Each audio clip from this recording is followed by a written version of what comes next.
Bumi yang kita pijak saat ini usianya sudah miliaran tahun sebelum akhirnya dihuni oleh manusia pertama, yakni Nabi Adam alaihissalam.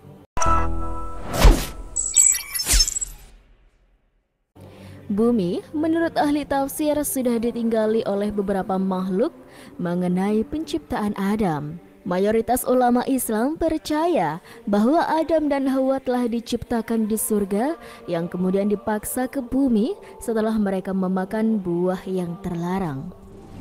Menurut para ahli, pada saat bumi berumur 8.000 tahun, keadaannya masih kosong.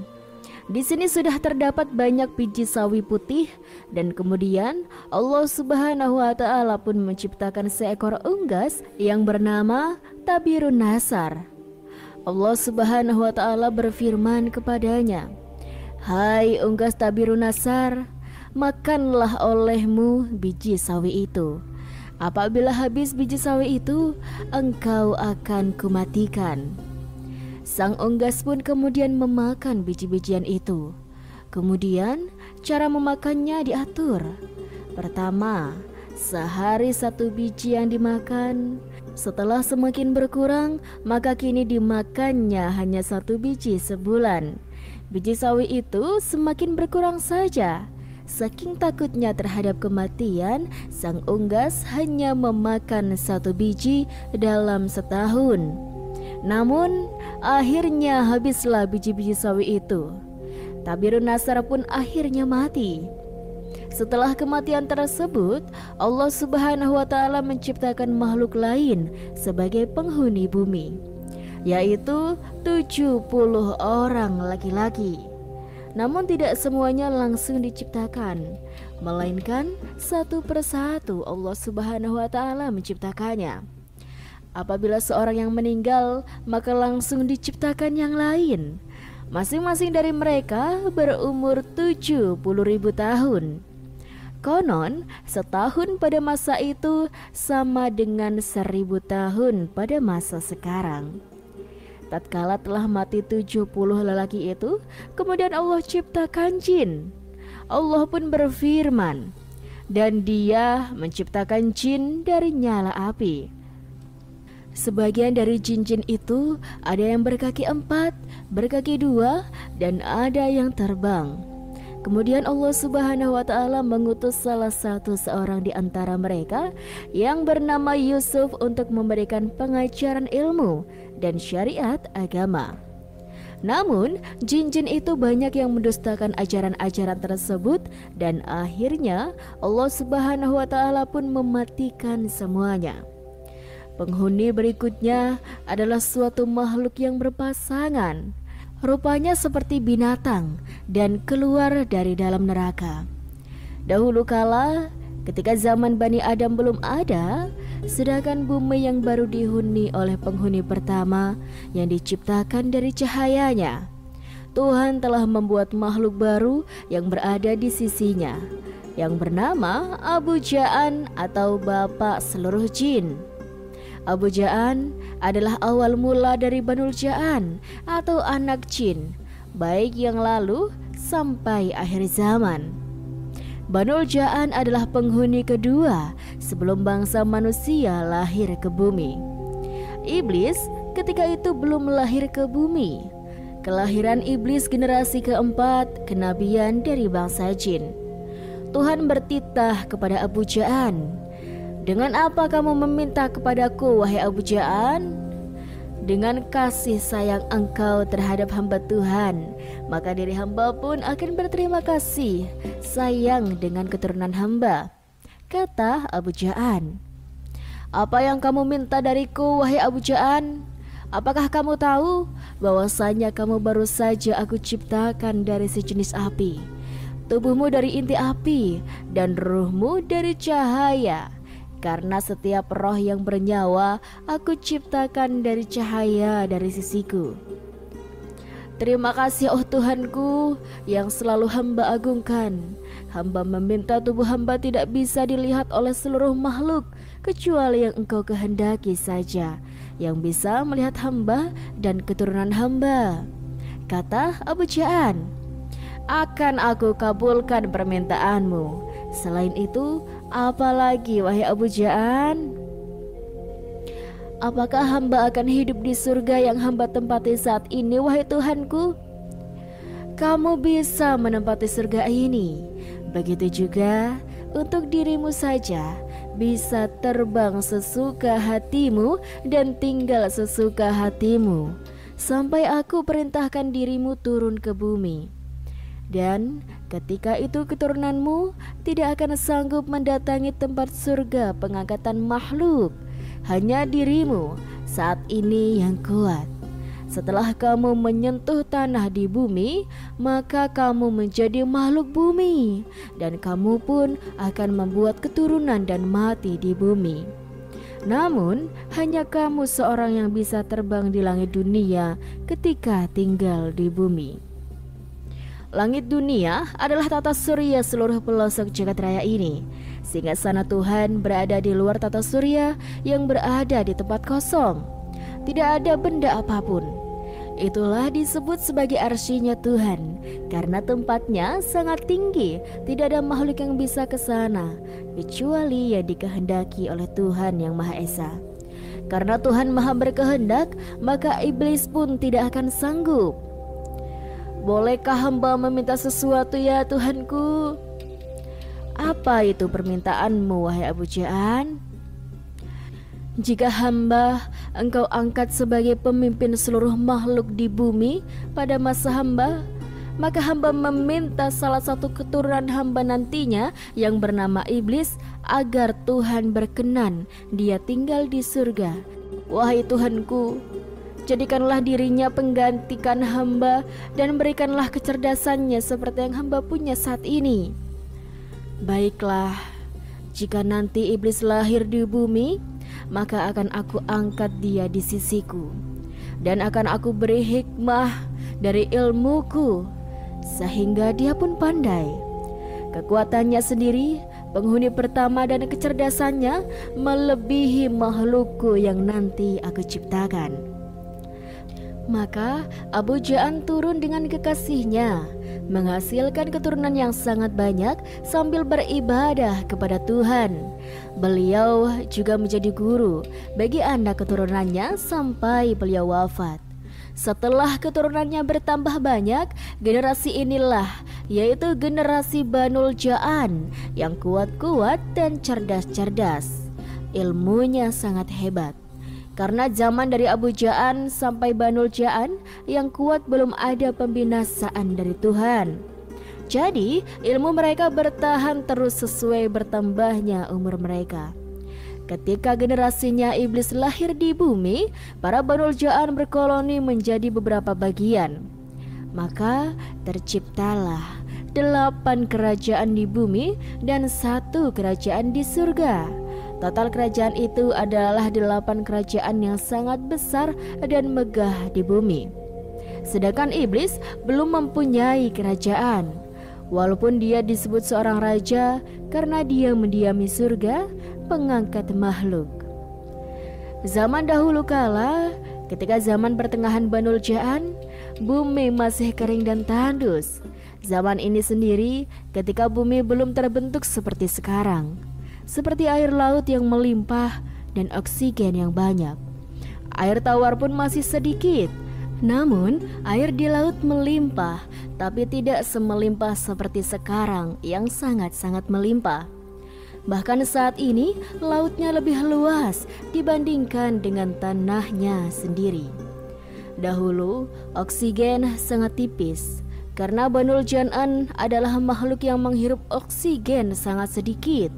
Walaupun bagaimanapun, jika api ingin menyala, tetap saja membutuhkan udara walaupun itu sangat sedikit sekalipun. Begitulah kehidupan Banul Ja'an yang membutuhkan sedikit oksigen untuk bernafas. Berbeda dengan manusia yang boros sekali dengan udara dan air. Setelah kerajaan terbentuk menjadi 8 kerajaan, yaitu kerajaan kakak-kakaknya iblis. Karena iblis sendiri diangkat ke surga seperti permintaan bapaknya iblis. Kerajaan ini dibagi menjadi 8 wilayah di muka bumi. yaitu kerajaan bagian selatan, kerajaan bagian utara, kerajaan bagian timur, kerajaan bagian barat, kerajaan bagian bawah atau dasar bumi, karena mereka bisa menembus ke tanah. Bahkan bermandikan dengan magma pun tidak apa-apa, karena tubuhnya lebih panas dibandingkan dengan magma bumi. Kerajaan bagian atas atau langit bumi, yaitu yang tinggal di sekitar atmosfer bagian atas bumi. Kerajaan bagian darat atau di atas tanah, dan kerajaan di air seperti di laut, danau, dan aliran sungai. Dan yang kesembilan kerajaan iblis, yaitu berada di sisi Tuhan, tepatnya surga pengangkatan makhluk. Kerajaan iblis di luar alam semesta dunia. Namun sungguh ironis sobat, kerajaan Banul Jaan di muka bumi sungguh disayangkan. Mereka sangat suka perang dan saling membantai dengan yang lainnya. Tidak hanya itu, mereka juga suka membantai makhluk lain di bumi. Kerajaan satu dengan kerajaan yang lainnya saling menyerang. Mereka berkeinginan menguasai kerajaan yang lain. Beribu-ribu tahun kerajaan ini melakukan peperangan dan penindasan dengan kerajaan lain. Ketika terjadi peperangan dari 8 kerajaan ini, iblis yang keturunannya paling dimuliakan dari mereka lahir ke dunia. Dan seketika itu juga iblis diangkat ke surganya Tuhan.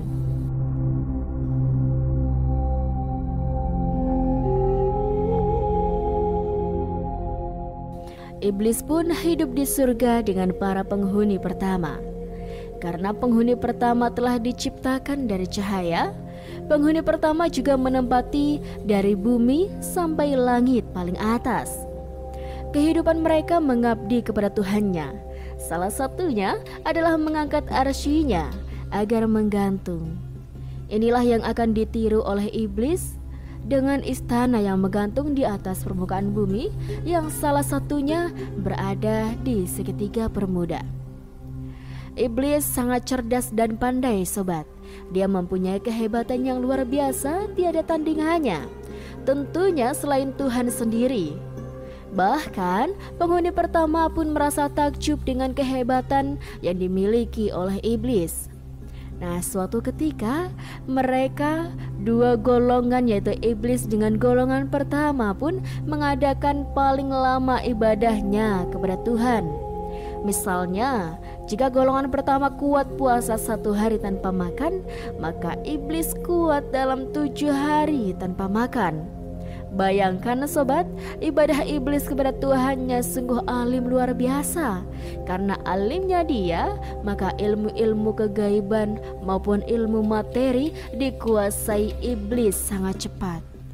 Iblis bersumpah di dalam darahnya dan jiwanya bahwasanya dia akan bersumpah menjadi pendahulu bagi seluruh makhluk di alam semesta. Dia terus berusaha mencari ilmu-ilmu baru dan mencoba ilmu itu sampai mana keberhasilan dalam mencapai ilmu tersebut. Ilmu iblis yang paling disukai dari sekian dari ilmunya adalah ilmu untuk mengetahui masa depan dari alam semesta ini. Bahkan dia pun tahu dengan ilmu ini jika nantinya bakalan ada penghulu baru menggantikan bangsanya. Diam-diam dia mempelajari dan mengumpulkan informasi siapa dia sebenarnya dan kehebatan apa yang dimilikinya, maupun kelemahan yang dia itu apa saja. Memang iblis adalah makhluk yang pandai, bahkan dia bisa memprediksi apa yang akan terjadi di bumi bagi kerajaan kakak-kakaknya di bawah sana.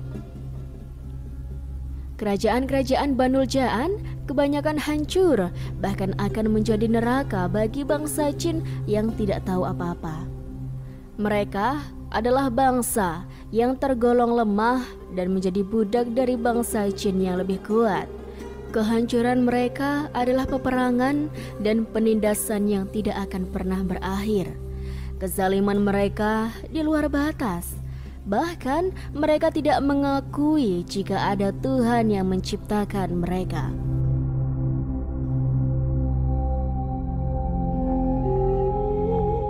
Sungguh durhaka mereka kepada Tuhannya yang telah mengasihi mereka selama ini, yaitu tidak adanya kebinasaan bagi mereka. Tuhan pun telah marah. Bumi bergoyang hebat disebabkan akan hancurnya bumi itu oleh siksaan para Banul Ja'an yang telah mengotori bumi dari kedurhakaan. Maka Tuhan mengutus penghuni pertama untuk menghukum mereka dan membantai mereka. 8 kerajaan ini telah diserang dan diporak-porandakan oleh penghuni pertama. Seluruh pengikut 8 kerajaan ini melarikan diri, bahkan ada yang melawan penghuni pertama. Namun ternyata bukan tandingannya untuk melawan penghuni pertama. Mereka pun telah dikalahkan pada saat itu. Banyak yang mati di antara mereka.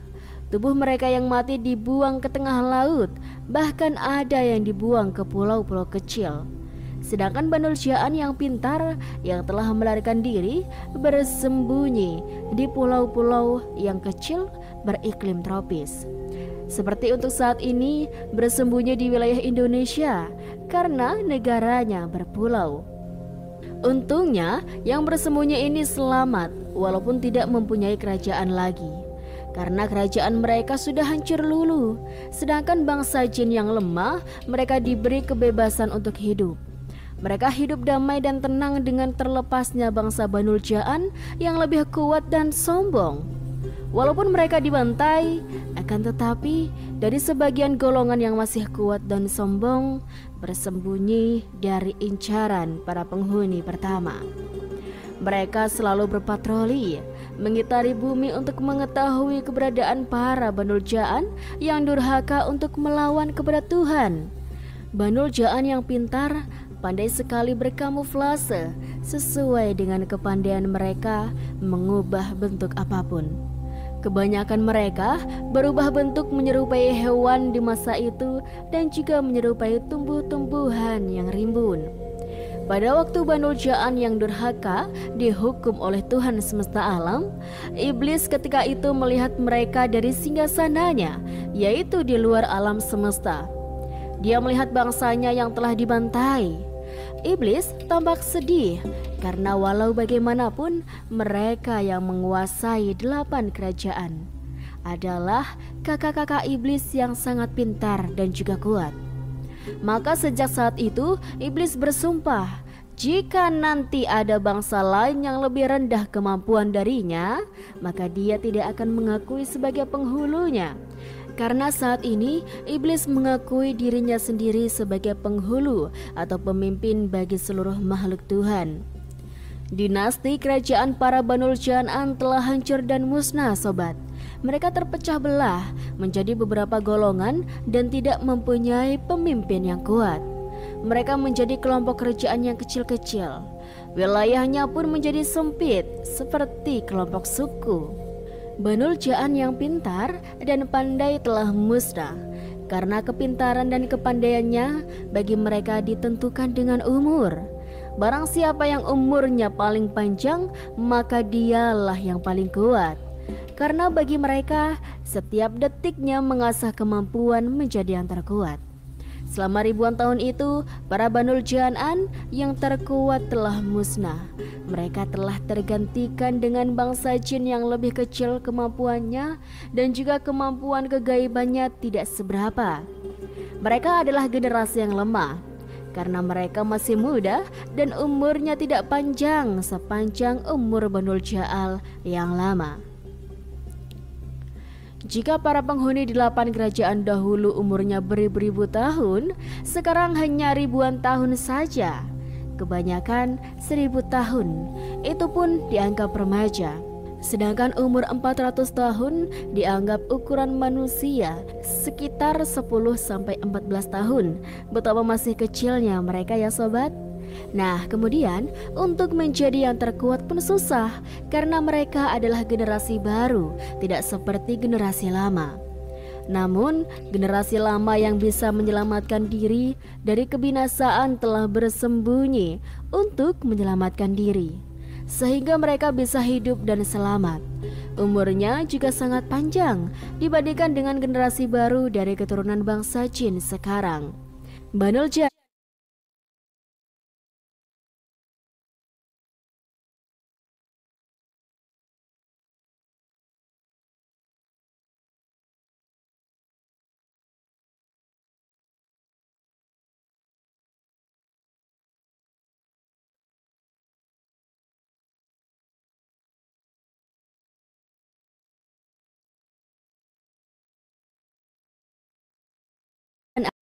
yang selamat ini masa lalunya tidak mempunyai kekuasaan.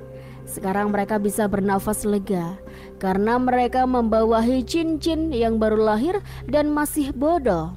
Bangsa jin sekarang tidak seperti mereka yang ilmunya sangat banyak, terutama ilmu kegaiban. Namun tidak ada yang seperti iblis, sobat, apalagi menandingi kekuatannya pada zaman kemusnahan saudaranya, karena dia adalah satu-satunya penguasa kerajaan yang masih utuh.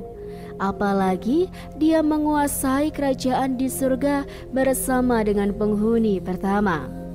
Iblis saat ini adalah golongan Banul Jan'an yang paling kuat dari penguasa jin setelah kehancuran 8 kerajaan yang berada di muka bumi. 8 pemimpin kerajaan beserta para menteri dan penduduknya pun musnah. Sebagian kecil saja yang selamat, itu pun dianggap lemah pada zamannya. Iblis mengetahui kejadian ini karena dia pandai meramal dan berhitung apa yang akan terjadi di masa yang akan datang. Walaupun dia bisa berhitung untuk masa depan nantinya seperti apa, ramalan iblis itu jauh dari kesempurnaan karena sifatnya bisa benar dan juga bisa salah. Namun ramalan iblis hebat karena dialah raja dari segala raja jin. Ketika dia sedang beramal untuk masa depan itu, dia masih berada di singgasananya dekat dengan Tuhan dan penghuni pertama. Setelah puas dengan ramalan-ramalan yang dia punyai dan yang dia ketahui nantinya seperti apa, maka iblis turun ke bumi untuk melihat 8 kerajaan Banul Jan'an di bumi yang telah hancur. Dia telah menemukan kesenangan dan kebahagiaan yang luar biasa berada di bumi. Mulai saat itu yang dinantikannya yaitu ketika kakinya menginjakan ke bumi. Maka iblis telah meninggalkan tahta kerajaan dan menanggalkan mahkota raja di surga pengangkat makhluknya. Dia merasa bangga di muka bumi karena makhluk yang sama dengan dia yang nantinya dapat dijadikan pasukan serta anak buah dari golongannya. Diam-diam, tanpa sepengetahuan Tuhan dan penghuni pertama, iblis membuat kerajaan baru di muka bumi. Kerajaan iblis menggantung di atas air. Kerajaannya sangat besar, sobat, dan sangat luar biasa megahnya. Walaupun begitu, Tuhan tahu juga, karena Tuhan adalah Maha Tahu. Karena kebesaran dan kekuatan karisma yang dimiliki iblis, maka seluruh jin di muka bumi, baik itu jin masa lampau yang umurnya sangat tua dan mempunyai kehebatan yang tidak patut lagi dipertanyakan, sampai jin yang muda-muda yang lemah dan pengalaman hidupnya masih sedikit, walaupun itu umurnya ratusan tahun. Pada saat itu, seluruh bangsa jin pun tunduk dan takluk di hadapan iblis. Mereka berikrar akan selalu setia ke depannya. Mereka pun merasa terhormat jika bersama dengan iblis, karena iblis kesohor sebagai keturunan Banul Jan'an satu-satunya yang berada di luar alam semesta. Seluruh bangsa jin merasa bangga dan gembira jika mengangkat iblis sebagai raja baru mereka. Dialah junjungan yang bisa menyatukan seluruh jin menjadi kerajaan jin yang baru di muka bumi.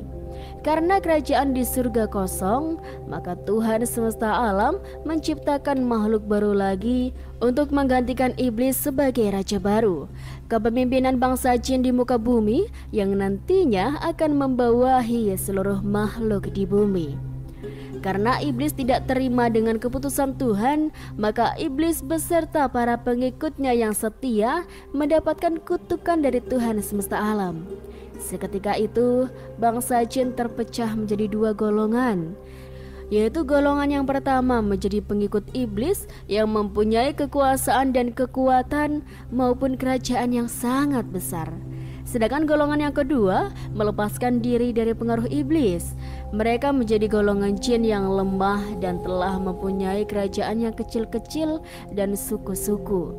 Mereka sering dijajah dengan pengikut iblis yang lebih kuat. Peperangan di antara 2 golongan saling berkecamuk karena berbeda keyakinan dan ideologi dari bangsa jin sampai akhir zaman. Ingatlah ketika Tuhanmu berfirman pada malaikat, sesungguhnya aku hendak menjadikan seorang khalifah di muka bumi. Kemudian mereka pun berkata, mengapa engkau hendak menjadikan khalifah di bumi itu orang yang akan membuat kerusakan padanya dan menumpahkan darah? Padahal kami senantiasa bertasbih dengan memuji engkau dan mensucikan engkau. Tuhan pun berfirman, sesungguhnya aku mengetahui apa yang tidak kamu ketahui. Quran Surat Al-Baqarah ayat 30. Pertanyaan para malaikat ini menunjukkan bahwasannya dahulu ada makhluk sebelum Nabi Adam. Bahwasanya Allah Subhanahu wa Ta'ala telah mengabarkan hal tersebut sebagaimana yang telah dijelaskan oleh sebagian ahli tafsir, termasuk tafsir An-Nasahat, Al-Makiyah, Al-Asyawi. Adam dan Hawa itu dahulu ditempatkan di surga, sobat. Lalu Allah Subhanahu wa Ta'ala melemparkannya ke bumi lantaran berbuat kesalahan. Bumi yang dipijak keduanya memang sudah ada jauh sebelum penciptaan Nabi Adam dan juga Hawa. Lalu siapa penghuni sebelum Adam? Nah, beberapa ulama mencoba memberi penafsiran, seperti dalam tafsir Al-Quran Azim, di mana Ibnu Katsir mengemukakan beberapa pendapat dari sahabat tabi'in dan para ulama. Dari pendapat Ibnu Abbas diterangkan, yang pertama, menempati bumi adalah bangsa jin, lalu mereka berbuat kerusakan dan saling membunuh. Lalu Allah Subhanahu wa Ta'ala mengutus iblis membunuh mereka dan bangsanya hingga mereka terpojok ke daerah-daerah pegunungan dan laut. Kemudian Allah menciptakan Adam untuk ditempatkan di muka bumi. Ada pula pendapat dari Muhajid dan Abdullah bin Amr. Mereka berkata, jika jin dan keturunannya tinggal di bumi 2000 tahun sebelum diciptakannya Adam, mereka melakukan kerusakan di bumi dan saling membunuh. Lalu Allah Subhanahu wa Ta'ala mengutus tentara dari bangsa malaikat dan memerangi mereka hingga mereka terpojok di lautan. Oleh karena itu, malaikat bertanya hal itu saat Allah Subhanahu wa Ta'ala akan memberitahu akan menciptakan manusia seperti pada Quran Surat Al-Baqarah ayat 30. Jauh sebelum Adam tercipta, sobat, Allah telah menciptakan 3 umat di muka bumi. Mereka adalah Banul Jan'an, Banul Ba'an, dan Ijazil. Mereka semua dari bangsa jin. Abu Jan'an adalah awal mula dari Banul Ja'an atau anak jin baik. Banul Jan adalah penghuni kedua sebelum bangsa manusia. Iblis ketika itu belum lahir ke bumi. Kelahiran iblis generasi keempat kenabian dari bangsa jin. Jin diciptakan dari sejenis api. Tubuhnya tidak bisa dilihat oleh seluruh makhluk kecuali yang dikehendaki oleh Allah Subhanahu wa Ta'ala. Bisa terbang sesuka hati, awal kehidupannya di surga, dan sampai akhirnya hidup dan mati di bumi. Ijazil adalah bangsa iblis. Dari jin inilah keturunan iblis lahir dengan diberi kelebihan kepandaian oleh Allah Subhanahu wa Ta'ala. Ada 2 kelompok jin yang bertempur. Situasi yang membuat malaikat di langit menjadi gusar. Mereka lalu bertanya kepada Allah bahwasannya apakah selalu menciptakan khalifah yang hanya berbuat kerusakan di bumi? Akhirnya Allah Subhanahu wa Ta'ala memberi perintah kepada Ajazil memimpin pertempuran ditemani oleh malaikat Jibril, Mikail, Israel, dan bantuan para malaikat lainnya dalam misi menaklukkan kelompok jin yang bertikai di bumi. Keduanya setelah ditaklukkan, akhirnya Allah menciptakan Nabi Adam. Di antara Ajazil, malaikat dan Adam diberikan ilmu oleh Allah Subhanahu wa Ta'ala karena tujuannya untuk menjadikan khalifah di bumi. Setelah diuji, ternyata yang lulus adalah Nabi Adam alaihi salam. Akhirnya semuanya diperintah Allah untuk sujud penghormatan kepada Adam. Akhirnya semua sujud kecuali Azazil atau bangsa iblis. Mereka sombong dan kemudian membangkang. Subhanallah, itulah kisah ini bermanfaat dan bisa menjadi pembelajaran bagi kita semuanya ya sobat.